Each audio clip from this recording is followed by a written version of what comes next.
Salut tout le monde, merci de regarder cette petite vidéo, j'espère que vous allez bien. Je vous retrouve aujourd'hui pour un petit tuto à part de l'album phare.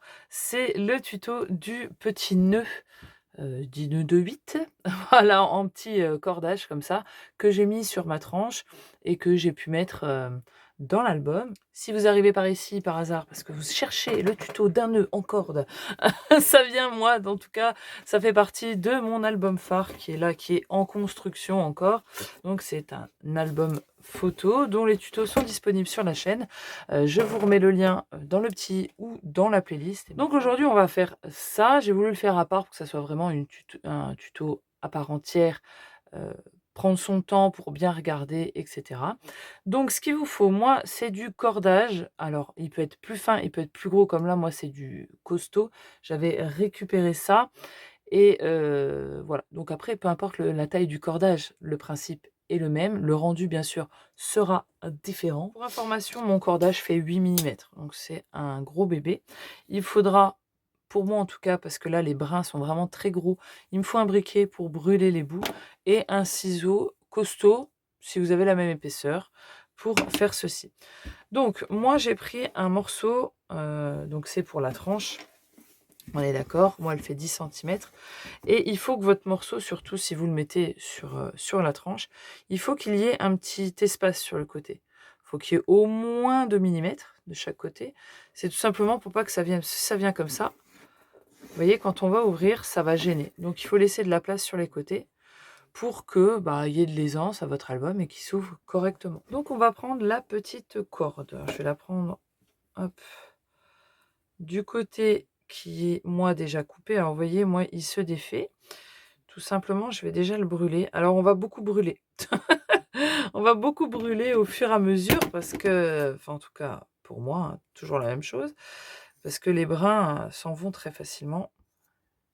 Donc quand on brûle, on tient bien et on brûle longtemps. Pour ma part, je dois le brûler assez longtemps. C'est très chaud, faire attention. Et on le serre pour que ça vienne tenir vos brins là, les uns avec les autres.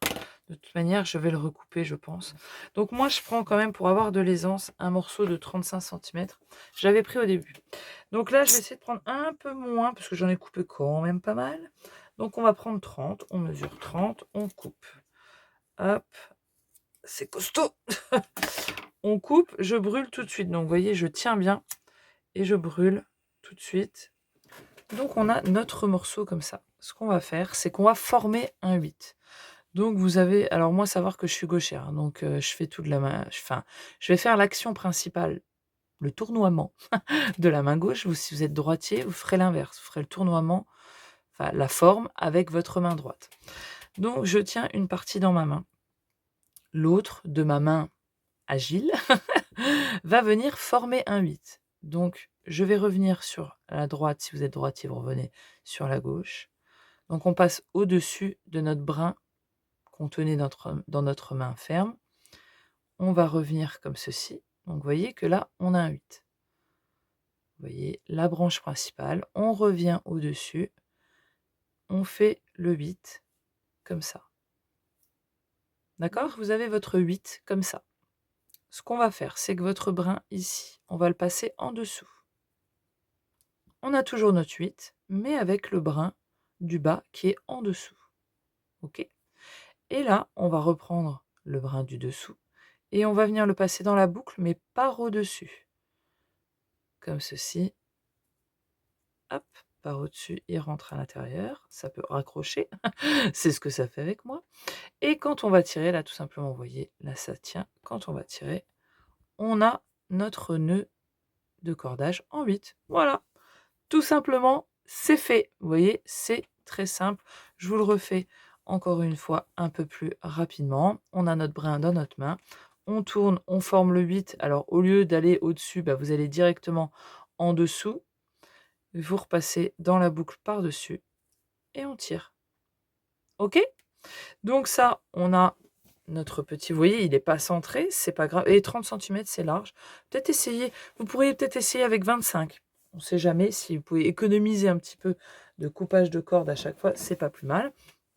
Et donc une fois que moi j'en ai fait un, je vais me référer à ce que j'ai fait et je vais couper, par rapport à celui-là, si vous en avez plusieurs à faire de la même taille. Et moi, c'est ce que je vais faire. Donc là, moi, je vais en mettre plusieurs sur ma tranche. Donc je vais me caler, vous voyez, je décale. Je garde le côté qui est le plus beau que j'ai brûlé, ça j'ai pas besoin de le refaire, tu vois? Hop, on essaye de le faire correctement. On choisit un côté aussi qui est plus beau, il y aura peut-être un côté qui sera plus joli que l'autre et on essaye de se caler à peu près pareil. Là, on n'est pas encore tout à fait bon. Bref, vous m'avez compris. Une fois que vous êtes, correct, eh bien, vous venez alors soit couper directement, soit vous faire une marque et moi je préfère me faire une marque au crayon de papier sur ma corde. Vous voyez? Comme ça. Ensuite, je mets mes doigts à l'endroit où je dois couper. Je viens couper avec un ciseau qui coupe, c'est mieux et je ne lâche pas, hein, toujours pas et je brûle le bout et je vais hop, voilà, le principal, c'est de bien coller parce qu'il faut que ça tienne dans le temps. Si vous le collez bien, ça va tenir, tout le temps. Et voilà comment on obtient ce petit nœud, de matelot, très facilement. Voilà, donc j'espère que ce petit tuto vous aura aidé. Je vous retrouve dans les prochains tutos et évidemment, ciao, bye bye!